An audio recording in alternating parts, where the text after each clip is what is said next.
श्रेया आपल्या घरात येते. घरात एक मध्यमवयीन बाई सोफ्यावर बसून टीव्ही पाहत होती. श्रेया हसून जोरात म्हणते, आई. ती बाई श्रेयाचा आवाज ऐकून दरवाजाकडे पाहते. श्रेया धावत आत येते आणि त्या बाईला मिठी मारते. ती बाई म्हणजे श्रेयाची आई जानकी होती. जानकी अचानक श्रेयाला पाहून आश्चर्यचकित आणि आनंदित होते. श्रेया येऊन जानकीला मिठी मारते. जानकी म्हणते, श्रेया बेटा, तू इथे अचानक? ना फोन ना मेसेज. श्रेया जानकीला म्हणते, का आई, मला पाहून तुला आनंद झाला नाही का? जानकी म्हणते, अशी काही गोष्ट नाही, पण तू अचानक कशी आलीस? एक फोन तरी केला असतास तर मी तुझ्या भावाला स्टेशनवर पाठवलं असतं तुला घ्यायला. श्रेया जानकीच्या खांद्यावर हात ठेवून म्हणते, आई, मी फोन केला असता तर सरप्राईज कसा राहिला असता? आणि मी ट्रेनने नाही, फ्लाईटने आले आहे. जानकीचा चेहरा आश्चर्याने उघडाच राहतो. ती रागाने म्हणते, काय म्हणालीस? फ्लाईटने आली आहेस? तुझ्याकडे एवढे पैसे आले कुठून? श्रेया. जानकीचा प्रश्न ऐकून श्रेया पटकन डोळे बंद करते. तिलाही जाणवतं की उत्साहात तिने जरा जास्तच बोलून टाकलं. जानकी तिचे हात धरून पुन्हा विचारते, मी तुला काही विचारते, तुझ्याकडे फ्लाईटचे पैसे आले कुठून? सांग, मुंबईला तू काय करतेस? श्रेया एक मध्यमवर्गीय मुलगी होती. तिचा भाऊ मिठाईचे दुकान चालवायचा. त्यामुळे फ्लाईटने प्रवास करण्याचा विचार त्यांनी कधीच केला नव्हता. श्रेया आणि तिच्या कुटुंबाने आजवर फ्लाईटने प्रवास केला नव्हता. ही पहिलीच वेळ होती जेव्हा श्रेया विमानात बसली होती. आता श्रेया आईला कसं सांगणार होती की ती आरो प्रताप सिंगची पत्नी झाली आहे, जो मुंबईतील नंबर 1 व्यावसायिक आहे. फक्त मुंबईच नाही तर इतर शहरातही त्याचे नाव प्रसिद्ध आहे. श्रीमंतांच्या यादीत तो टॉप पोझिशनवर आहे. श्रेया या विचारांमध्ये हरवलेली असते. तेवढ्यात जानकी तिच्या मुलाला सुशांतला आवाज देते. श्रेया घाबरून जानकीला म्हणते, आई, भैयाला बोलावण्याची गरज नाही. जानकी म्हणते, आता तुझा भाऊच तुझ्याकडून प्रश्न विचारेल. जानकीच्या आवाजाने एक तरुण मुलगा तिथे येतो. तो श्रेयाचा भाऊ सुशांत असतो. त्याचे वय 25-26 वर्षांच्या आसपास असते. त्याच्या मागोमाग एक मुलगीही येते. ती सुशांतची बायको नीलम असते, जिचे वय 23 वर्षांचे असते. सुशांत श्रेयाला पाहून हसत म्हणतो, श्रेया छोटी, तू कधी आलीस? श्रेया हसून सुशांतला मिठी मारते आणि म्हणते, आताच आले भैया. ती नीलमलाही मिठी मारते. नीलम विचारते, असं अचानक? ना फोन ना मेसेज. श्रेया म्हणते, वहिनी, फोन मेसेज केला असता तर सरप्राईज कसा राहिला असता? जानकी नाराज होऊन म्हणते, तुम्हाला माहीत आहे का, ही फ्लाईटने आली आहे. हे ऐकून सुशांत श्रेयाकडे पाहतो. नीलम विचारते, अगं, तू फ्लाईटने प्रवास केला? कसं वाटलं? मी तर आजपर्यंत फक्त टीव्हीवरच पाहिलं आहे. श्रेया म्हणते, खूप छान वाटलं वहिनी. जानकी सुशांत आणि नीलमला म्हणते, पण तुम्हाला हे नाही विचारायचं आहे का की ही फ्लाईटने कशी आली? तिच्याकडे एवढे पैसे आले कुठून? श्रेया जानकीकडे पाहून म्हणते, आई, ते काय आहे ना, मी मुंबईला पार्ट टाईम जॉब करायला लागले आहे. आता मी हॉस्टेलवर राहत नाही तर माझी मैत्रीण ज्योतीसोबत रेंटवर राहते. जानकी म्हणते, हे काय बोलतेस तू? श्रेया म्हणते, हो आई, मी खरं बोलते. मला एका मोठ्या कंपनीत जॉब मिळाला आहे. आता मी अभ्यासासोबत स्वतःचे खर्चही उचलते. त्यामुळे आता तुम्हाला दर महिन्याला मला पैसे पाठवायची गरज नाही. सुशांत श्रेयाचे बोलणे ऐकून तिला म्हणतो, अगं छोटी, तुला जॉब करण्याची काय गरज आहे? तुझा भाऊ मेला आहे का? मी तुझे पालनपोषण करू शकत नाही का? जर तुला भाड्याच्या घरात राहायचे होते तर मला सांगायचं होतंच. मी तुझ्यासाठी किती छान हॉस्टेलची सोय केली होती. मग भाड्याच्या घरात राहण्याची आणि जॉब करण्याची काय गरज होती? तू फक्त तुझ्या अभ्यासावर लक्ष केंद्रित कर. बाकी गोष्टींची चिंता करू नकोस. श्रेया म्हणाली, भैया, मी काही साध्यासुध्या कंपनीत जॉब करत नाहीये. मुंबईची प्रसिद्ध सिंग ग्रुप कंपनी, ज्याचे CEO आरो प्रताप सिंग आहेत, तिथे मला जॉब मिळाला आहे. तुला माहिती आहे ना, तिथे नोकरी मिळवणं किती कठीण आहे. पण मला ती संधी मिळाली आहे. आणि तू माझ्या अभ्यासाची चिंता करू नकोस. मी माझ्या अभ्यासावरही पूर्ण लक्ष देते. सुशांत म्हणतो, ते ठीक आहे, पण तुला जॉब करण्याची गरज काय?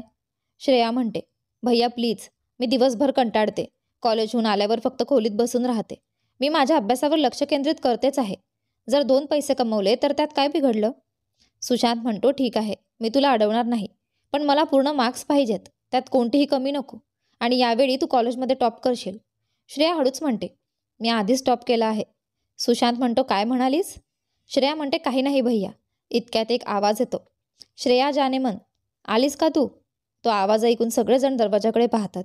दरवाजावर एक मुलगा उभा असतो आणि त्याच्या मागे 2 गार्ड असतात.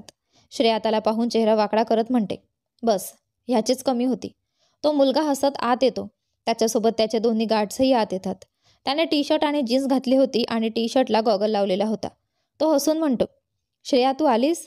तुला माहिती आहे का, मी रोज तुझी आठवण काढत होतो. आज माझ्या माणसाने मला सांगितलं की तू आली आहेस. आणि बघ, मला तुझ्या येण्याची बातमी कळताच मी ताबडतोब तुला भेटायला आलो. कशी आहेस माझी जान? श्रेया त्याच्या जान शब्दावर चिडून म्हणते, रोनित, तुझी बडबड बंद कर. समजलं? मी तुझी काही जानवान नाही आहे. रोनित आपल्या ओठांवर डेव्हिलसारखी स्मितरेषा ठेवत म्हणतो, श्रेया जाने मन, तू माझ्यावर किती दिवस राग धरून राहणार? तू विसरलीस का? आपल्याला लहानपणीच आपल्या वडिलांनी एकमेकांसाठी ठरवलं होतं. शेवटी आपले वडील जिगरी मित्र होते. हे तुला आठवत नाही का? श्रेया त्याचं बोलणं ऐकून चिडून म्हणते, सगळं आठवतंय. आपले नाते लहानपणीच ठरले होते. पण तेव्हा आपण दोघेही लहान होतो. आता मला अक्कल आली आहे. मी माझ्या आयुष्यात पुढे निघून गेले आहे. तू स्वतःकडे बघितलंय का? तुझ्या वडिलांच्या पैशांवर ऐशोआरामाचे आयुष्य जगतोस. तुझे वडील गेले, पण ते मागे मोठा बँक बॅलन्स ठेवून गेले, ज्यामुळे तू हे ऐश करणारी जीवनशैली जगतोस. जर उद्या तुझे सगळे पैसे संपले तर काय करशील? तू माझी जबाबदारी कधी उचलू शकत नाहीस आणि त्यात मला तुझ्यात अजिबात इंटरेस्ट नाही. 2 वेळा तुरुंगातही गेलायस. तुला वाटतं का मी तुझ्यासारख्या बिघडलेल्या मुलाशी नाते जोडीन? कधीच नाही. माझं डोकं फिरलेलं नाही आहे. रोनित श्रेयाचे बोलणे ऐकून चिडून तिचा हात पकडतो आणि तिला जवळ ओढत म्हणतो, मी तुला विचारत नाही आहे, तर तुला सांगतोय की आपले नाते लहानपणीच ठरले होते आणि तू फक्त माझी आहेस. भलेही तू मान्य करशील किंवा नाही, पण हे खरं आहे की तू फक्त रोनित कपूरची आहेस आणि मी तुला कुणाचं होऊ देणार नाही. सुशांत हे बघून संतापून म्हणतो, माझ्या बहिणीचा हात सोड, नाहीतर एवढा मारीन की पुन्हा हात लावण्यालायक राहणार नाहीस. चल निघ इथून. रोनित सुशांतकडे संतापाने पाहतो आणि मग श्रेयाचा हात सोडतो. त्यानंतर तो सुशांत समोर उभा राहतो. सुशांत त्याच्याकडे खूपच रागाने बघत असतो. रोनित हसत म्हणतो, साले साहेब, इतका राग केला तर तब्येत बिघडेल. मी आत्ताच जातोय, पण पुन्हा परत नक्की येईन आणि जेव्हा परत येईन तेव्हा माझ्या जानला माझ्यासोबत घेऊन जाईन. इतकं बोलून तो आपल्या डोळ्यांवर चष्मा लावून तिथून हसत निघून जातो. जानकी श्रेयाला म्हणते, बेटा जा, तू थकली असशील, जाऊन आपल्या खोलीत थोडा आराम कर. श्रेया म्हणते, ठीक आहे आई, मी जाते. तुम्ही माझं आवडतं जेवण बनवा. मला तुमच्या हातचे जेवण खायचे आहे. हॉस्टेलमध्ये तुमच्या हातचे जेवण खूप मिस केले. जानकी तिचे ऐकून हसत म्हणते, हो बाळा, मी तुझ्या आवडीचे जेवण बनवते. तू जाऊन आराम कर. श्रेया हसत आपल्या खोलीत जाते. ती आपल्या बेडवर बसते आणि डोळे मिटून थोडा वेळ आराम करते. फक्त 2 मिनिट झाली होती तेव्हाच तिचा फोन वाजतो. श्रेया आपल्या पर्समधून फोन काढते. आरवचा कॉल येत होता. आरवचे नाव पाहून तिच्या चेहऱ्यावर आलेला क्षणिक शांततेचा भाव क्षणात नाहीसा होतो. श्रेया मनाविरुद्ध कॉल उचलते आणि हॅलो म्हणते. समोरून आरवच्या गंभीर आवाजात प्रश्न येतो, पोहोचलीस? श्रेया म्हणते, हो पोहोचले. आरव रागाने म्हणतो, पोहोचलीस तर कॉल का नाही केला? मी तुझ्या कॉलची किती वेळ वाट पाहत होतो. हे गरजेचे आहे का की नेहमी मीच तुला कॉल करेल? मी तुला इतका महाग फोन दिला आहे तो वापरण्यासाठीच ना? पोहोचल्यावर मला कॉल करू शकत होतीस, नाही का? मग का नाही केला? श्रेया रागाने उत्तर देते, मी पोहोचल्यावर आधी माझ्या कुटुंबाला भेटेन की तुम्हाला कॉल करेन? मी आधीच सांगितलं होतं की मी फ्री झाल्यावर तुमच्याशी बोलेन. आत्ताच फ्री झाले आहे आणि तुम्हाला कॉल करणार होते तेव्हाच तुमचा कॉल आला. आरव तिचे ऐकून दात खालमोडत म्हणतो, गप्प बस. तुझ्यासाठी सर्वात आधी मी आहे, नंतर तुझे कुटुंब. विसरू नकोस की मी तुझा नवरा आहे आणि ही गोष्ट लक्षात ठेव. पुढच्या वेळी तुझी प्रायोरिटी मीच असली पाहिजे. तुझी चूक झाली आहे त्यामुळे तुला शिक्षा होईल. आता 50 वेळा मला किस कर. आरवचे ऐकून श्रेया चकित होत म्हणते, काय? 50 वेळा किस? आरव, हो, 50 वेळा किस करशील आणि तुझ्या किसचा आवाज माझ्या कानांपर्यंत पोचायला पाहिजे. मला जाणवलं पाहिजे की तू माझ्या समोर आहेस आणि मला किस करते आहेस. सुरू हो. श्रेया चिडून म्हणते, मी असं काहीही करणार नाही. मी कॉल ठेवते आहे. आरव तिला धमकावत म्हणतो, अशी चूक करू नकोस. जर तू शिक्षा पूर्ण केली नाहीस आणि कॉल ठेवला तर पुन्हा कधीच तुझ्या कुटुंबाला भेटू शकणार नाहीस. मी आत्ताच माझ्या माणसांना तुझ्या घरी पाठवेन आणि ते तुला माझ्यासमोर आणतील. विचार करून निर्णय घे. श्रेया मनात आरवला शेकडो शिव्या घालते. ती जाणते की जर त्याचे ऐकले नाही तर तो खरंच माणसं पाठवून तिला उचलून नेईन आणि तिचे गुपित तिच्या कुटुंबासमोर उघड होईल. श्रेया आपल्या आई, भाऊ आणि बहिणीला तिच्या लग्नाबद्दल शांततेने सांगायचे ठरवते. पण आता आरवचं ऐकण्याशिवाय तिच्याकडे दुसरा कोणताही पर्याय नव्हता. श्रेया हळूच किस करते. आरव म्हणतो, आवाज नाही आला, नीट किस कर. आवाज माझ्या कानांपर्यंत पोहोचायला हवा. श्रेया पुन्हा किस करते. यावेळी आवाज ऐकून आरव डोळे बंद करतो. श्रेया किस करत राहते. तिच्या आवाजाने आरवच्या कानांपर्यंत जाऊन त्याच्या मनात थोडी गोड भावना निर्माण होते. त्याच्या ओठांवर हलकीशी स्मित रेखाटली जाते. थोड्या वेळाने आवाज येणं बंद होतं.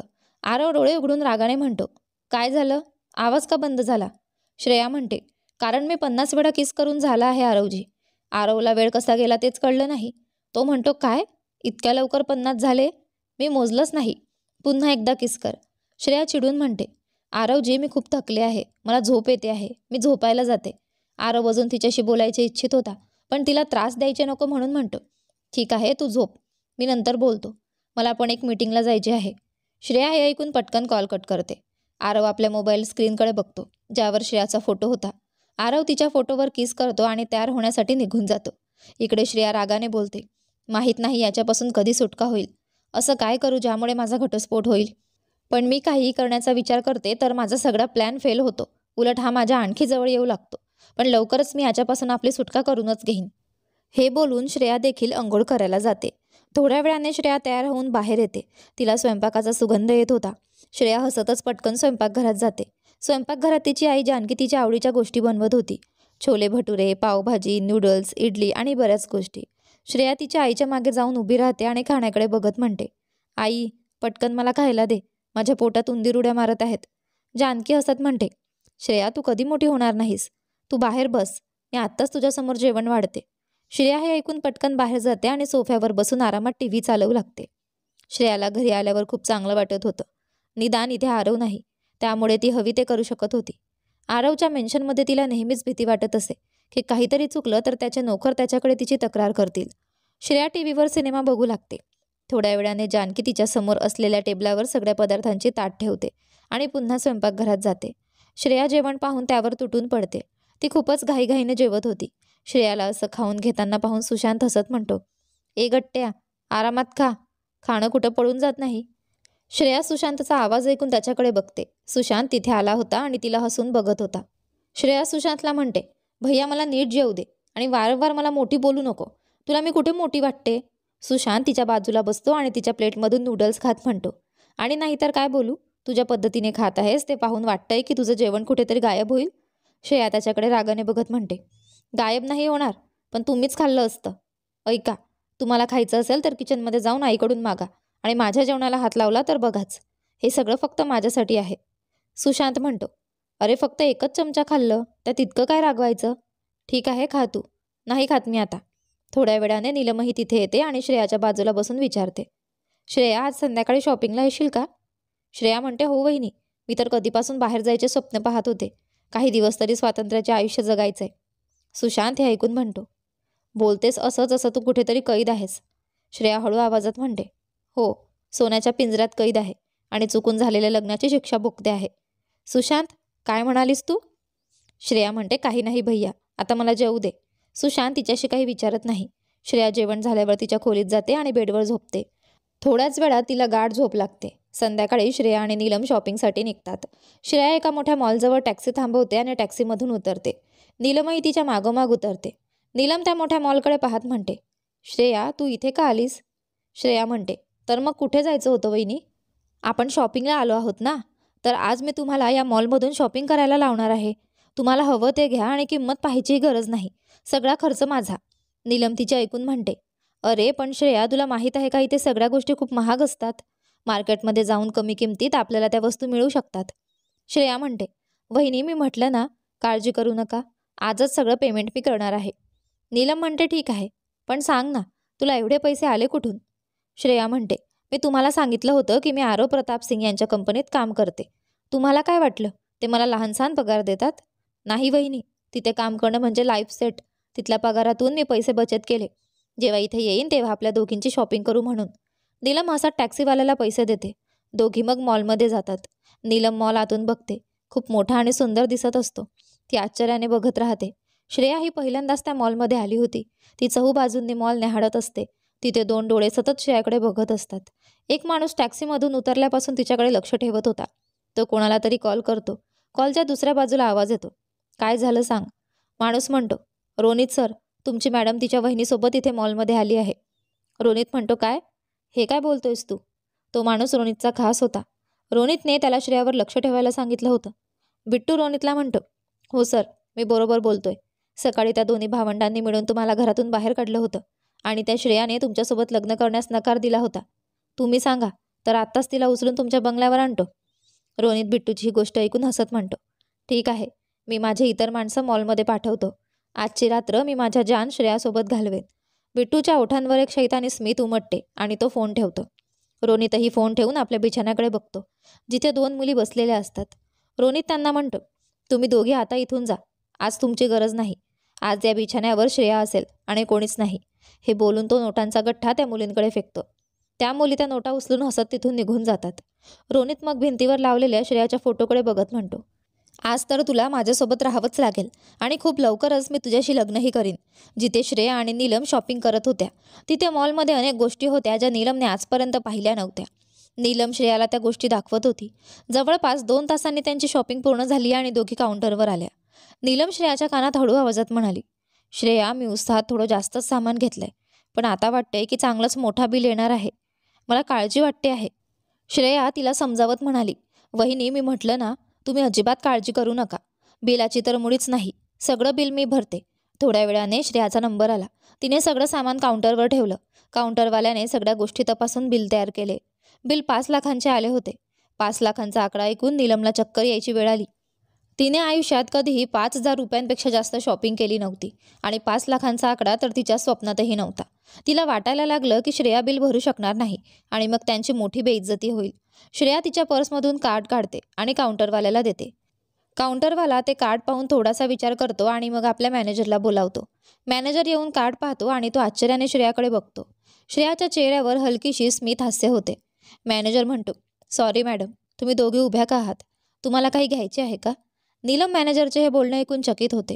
तीही श्रेयाकडे बघते. श्रेया हसत म्हणते, नाही, आम्हाला काही नकोय. फक्त लवकर बिल पेमेंट करा, कारण आम्हाला जायचे आहे. मॅनेजर म्हणतो, हो मॅडम, तुम्ही अजिबात काळजी करू नका.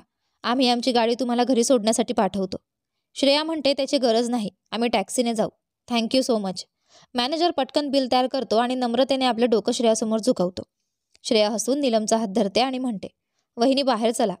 मॅनेजर साहेब आपला सामान बाहेर टॅक्सीपर्यंत पोहोचवतील, नाही का? मॅनेजर लगेच मान डोलावतो आणि म्हणतो, हो मॅडम, तुम्ही बाहेर जा, मी सामान घेऊन येतो. श्रेया हसत नीलमसोबत तिथून निघते. तिथेच काउंटरवाला मॅनेजरला हळू आवाजात विचारतो, सर, ही मॅडम कोण आहे आणि हे कार्ड? मॅनेजर काउंटरवाल्याला रागाने म्हणतो, मूर्ख आहेस का? तुला माहीत नाही का? ही आरव प्रताप सिंग यांची पत्नी आहे.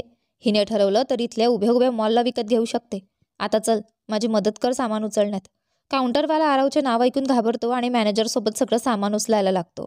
दोघे श्रेया आणि नीलमच्या मागे चालू लागतात. श्रेया नीलमला म्हणते, वहिनी, तुम्ही टॅक्सी थांबवा. नीलम टॅक्सी थांबवण्यासाठी थोडं पुढे जाते. इतक्यात 2 मुलं येऊन श्रेयासमोर उभी राहतात. श्रेयाने त्यांच्याकडे पाहून विचारलं, काय हवंय भाऊसाहेब? त्यातील एक जण हसत म्हणतो, तू हवी आहेस, तुला घेऊन जायला आलोय. श्रेया म्हणते, मला? पण मला कुठे नेणार? दुसरा मुलगा म्हणतो, आमच्या साहेबांचा हुकूम आहे की तुला त्यांच्याजवळ घेऊन यावं. ते आजची रात्र तुझ्यासोबत घालवू इच्छितात. श्रेयाने त्याच्या या बोलण्यावर चिडून विचारलं, तुमचा बॉस कोण आहे? पहिला मुलगा हसत म्हणतो, रोनित कपूर. नाव लक्षात आलं का? रोनितचे नाव ऐकून श्रेयांच्या डोळ्यात राग उसळतो. ती आपली मूठ घट्ट करते आणि दात चावत म्हणते, रस्ता सोडा, मला कुठेच जायचं नाही. पहिला मुलगा तिचा हात पकडून म्हणतो, आम्ही तुला जबरदस्तीने घेऊन जाऊ. जर तुला वाटलं की असं होऊ नये तर शांतपणे गाडीत बसून ये. श्रेयाने रागाने त्याला जोरात चापट मारली आणि बोट दाखवत म्हणाली, माझ्याशी बोलताना आणि मला स्पर्श करताना जरा विचार कर.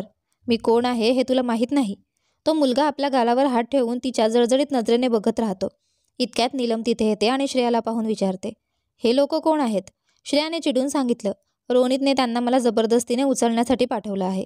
नीलम हे ऐकून चिडून म्हणते, इथून चुपचाप निघून जा, नाहीतर मी पोलिसांना बोलावेन. हे ऐकून दोन्ही मुलं रागाने आपापले गन काढतात आणि नीलमच्या डोक्यावर ठेवतात. हे पाहून श्रेया घाबरते आणि म्हणते, हे काय करताय? गन हटवा, नाहीतर गोळी लागेल. दुसरा मुलगा म्हणतो, शांतपणे गाडीत बस, नाहीतर तुझ्या प्रिय वहिनीचे डोकं उडवून टाकू. आम्हाला पोलिसांचा काहीही धोका नाही. आमच्या साहेबांच्या खिशात पोलीस आहेत. तुझी वहिनी मेली तरी आम्हाला काही फरक पडणार नाही. मॅनेजर आणि मॉलचा स्टाफ हे सगळं बघत होते. मॅनेजर स्टाफला म्हणतो, काय बघताय? हे सामान इथेच ठेवा आणि लवकर मॉलमध्ये जा. आपण या गोष्टीत अडकायचे नाही. स्टाफ मॅनेजरचे ऐकून श्रेयाचे सामान तिथेच ठेवून लगेच मॉलमध्ये जातो. श्रेया नीलमकडे पाहत राहते. नीलम रडत म्हणते, श्रेयाला, मला वाचव, मला मरायचं नाहीये. माझं नुकतंच लग्न झालंय, मला इतक्यात नाही मरायचं. काहीतरी कर. श्रेयाने तिला समजावत म्हटलं, ठीक आहे वहिनी, तुम्ही रडणं बंद करा, मी तुम्हाला काही होऊ देणार नाही. मग ती रागाने त्या मुलांकडे बघत म्हणते, मी तुमच्यासोबत जायला तयार आहे. गन माझ्या वहिनीच्या डोक्यावरून हटवा. ते दोघे एकमेकांकडे पाहून शैतानी हसतात आणि नीलमच्या डोक्यावरून गन हटवतात. नीलम सुटकेचा श्वास घेते. श्रेया शांतपणे जाऊन त्यांच्या गाडीत बसते. दोन्ही मुलं तिच्या मागे गाडीत बसतात आणि ड्रायव्हरला सांगतात, गाडी बंगल्याकडे घेऊन जा. ड्रायव्हर गाडी चालू करून बंगल्याच्या दिशेने वळवतो. नीलम लगेच सुशांतला फोन करून सगळी हकीकत सांगते. गाडीत ते दोघं श्रेयाकडे बघत असतात. एक जण म्हणतो, अरे यार, ही खूप सुंदर आहे. आता कळालं साहेब हिच्या मागे एवढे का वेळे आहेत. दुसरा म्हणतो, बरोबर बोललास, आजची रात्र साहेबांसाठी खूपच रोमॅन्टिक असणार आहे. हे बोलून दोघं पागलासारखे हसू लागतात. श्रेया बस रागाने त्या दोन्ही मुलांकडे पाहत होती आणि त्यांच्या बोलण्याकडे लक्ष देत होती. पहिला मुलगा हसत म्हणतो, तू थोड्याच वेळापूर्वी मॉलच्या बाहेर आम्हाला काय म्हणत होतीस की आम्ही तुला ओळखत नाही? अरे आम्हाला तुझं सगळं माहिती आहे. तुझ्या भावाचा एक छोटंसं मिठाईचं दुकान आहे, बस, याशिवाय काही नाही. तू तर आनंदी व्हायला हवी की आमच्या रोनित सरांचं मन तुझ्यावर आलंय. नाहीतर तुझ्यासारख्या 2 पैशांच्या मुलीची काय लायकी आहे त्यांच्यासमोर. श्रेया त्यांच्या या बोलण्याने खूप रागावत होती. इतक्यात गाडी एका जोराच्या धक्क्याने थांबते. दुसरा मुलगा रागाने विचारतो, अबे गाडी का थांबवलीस? ड्रायव्हर पुढे पाहत म्हणतो, सर समोर बघा. दोन्ही मुलं आणि श्रेया समोर पाहतात. समोर काही महागड्या गाड्या उभ्या होत्या आणि त्यांच्यासमोर 20-25 बॉडीगार्ड गन घेऊन उभे होते. त्यांनी गाडी थांबवली होती. त्या दोघा मुलांना एवढे सारे बॉडीगार्ड पाहून घाबरायला होतं. ते एकमेकांकडे बघून विचार करतात, हे इतके बॉडीगार्ड कोणाचे आहेत? श्रेया ही त्यांच्याकडे पाहत होती. एक बॉडीगार्ड रागाने म्हणतो, सगळे आताच गाडीतून बाहेर पडा. दोन्ही मुलं, ड्रायव्हर आणि श्रेया गाडीतून बाहेर पडतात. त्यातील एक बॉडीगार्ड श्रेयाकडे येतो आणि आदराने डोकं झुकवून म्हणतो, मॅडम तुम्ही या काळ्या गाडीत बसा. इथल्या सगळ्यांचा हिशोब आम्ही करू. आम्ही आरव सरांचे बॉडीगार्ड आहोत. आरवचे नाव ऐकता श्रेयाच्या चेहऱ्यावर मोठे स्मित उमटते. ती त्या मुलांकडे रागाने पाहून म्हणते, आता तुम्हाला कोणीही वाचवू शकत नाही. ते दोघं अजूनही आश्चर्यचकित होऊन पाहत होते की हे सगळं काय चाललं आहे. श्रेया पुढे जाऊन महागड्या काळ्या गाडीत बसते. गाडीत एक लॅपटॉप चालू होता ज्यामध्ये आरवचा फोटो दिसत होता. श्रेया त्या लॅपटॉपकडे पाहते. आरव विचारतो, श्रेया ते दोघं कोण होते आणि तुला कुठे नेत होते? श्रेयाला थोडंसं घाबरायला होतं. ती अडखळत विचारते, आरव तुम्हाला कसं कळलं की मी अडचणीत आहे? आरव तिला रागाने पाहत म्हणतो, तुला आठवतं का मी तुला एक अंगठी घातली होती? श्रेया त्या अंगठीकडे पाहते. ती अंगठी ती कशी विसरेल? जेव्हा श्रेया घर सोडून निघाली होती तेव्हा आरवने तिला एक अंगठी घातली होती आणि तिला धमकी दिली होती की जर तू ही अंगठी काढलीस तर मी तुला सोडणार नाही. त्यावेळी श्रेयाला खूप राग आला होता. श्रेया मान हलवत म्हणते, हो आरव आठवतंय. तुम्ही ही अंगठी मला घातली होती आणि सांगितलं होतं की ती काढली तर तुम्ही मला शिक्षा द्याल.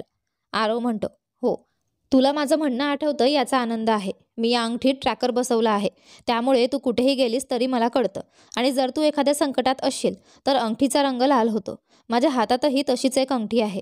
तिथे रंग लाल झाल्यावर मला समजतं की तू अडचणीत आहेस. श्रेया त्याच्या बोलण्याने आपल्या अंगठीकडे पाहते, जी खरंच हलकीशी लालसर झाली होती. आरव म्हणतो, आता तू सुरक्षित आहेस. त्यामुळे ही अंगठी पुन्हा पूर्वीसारखी नॉर्मल होईल. पण आता मला सांग, ते मुलं कोण होते?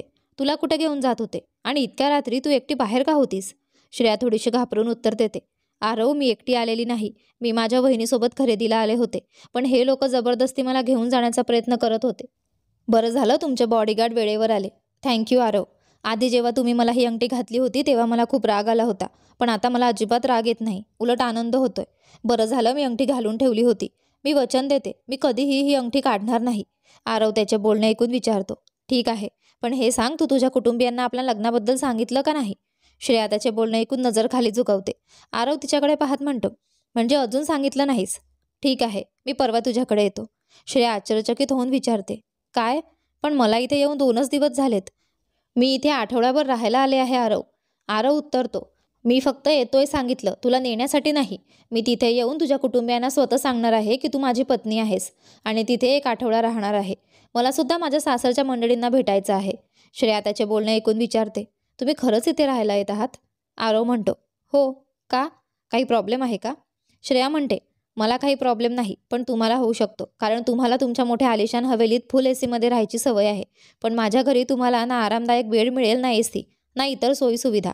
त्यामुळे तुम्ही 1 आठवडा राहू शकाल असं मला वाटत नाही. आरव तिच्या बोलण्यावर म्हणतो, असं काही नाही, मी राहीन तिथे. आणि मुख्य म्हणजे जिथे तू माझ्यासोबत असशील हेच खूप आहे. तुझ्यासोबत राहण्याने जो आनंद मिळतो तो इतर कोणत्याही सुखसुविधांनी मिळत नाही. तुला माहीत नाही, पण या काही दिवसात तू माझ्यावर असा जादू केला आहेस की तुझ्याशिवाय राहणं कठीण झालंय. आता जिथे जाईन तिथे तुला सोबत घेऊनच जाईन. श्रेया त्याचे बोलणं ऐकून हरवून जाते. ती हलकीशी स्मित करत त्याच्याकडे पाहत असते. तिथेच आरवच्या चेहऱ्यावरही हलके हसू उमटते. आता श्रेयालाही आरव आवडायला लागलेला असतो. आरवचे नाव ऐकून तिच्या हृदयाचे ठोके जोरात वाजायला लागतात. आता तिलाही हळूहळू आरववर प्रेम होऊ लागलेलं असतं. जेव्हा आरव म्हणतो की तो परवा येणार आहे तेव्हा तिच्या हृदयाचे ठोके आणखी वेगाने धडधडू लागतात. पण ती आपल्या चेहऱ्यावर काही भाव दाखवत नाही. आता तीही त्याला भेटायला उत्सुक होते. आरव तिला एक मेसेज करतो. त्यानंतर गाडीचा ड्रायव्हर आत येतो. गाडी स्टार्ट करतो आणि श्रेयाच्या घरी जायला निघतो. आरव अजूनही श्रेयाकडे पाहत असतो तर श्रेया त्याच्यात हरवलेली असते. दोघंही एकमेकांच्या डोळ्यात पाहत असतात आणि दोघांच्या चेहऱ्यावर हलके हसू उमटलेले असते. यानंतर पुढे काय झाले ते पाहूया आपल्या या कथेच्या पुढच्या भागात. तोपर्यंत तुम्हाला कथा आवडत असेल तर व्हिडिओला लाईक करा, कमेंट करा, शेअर करा आणि सबस्क्राईब करा. धन्यवाद.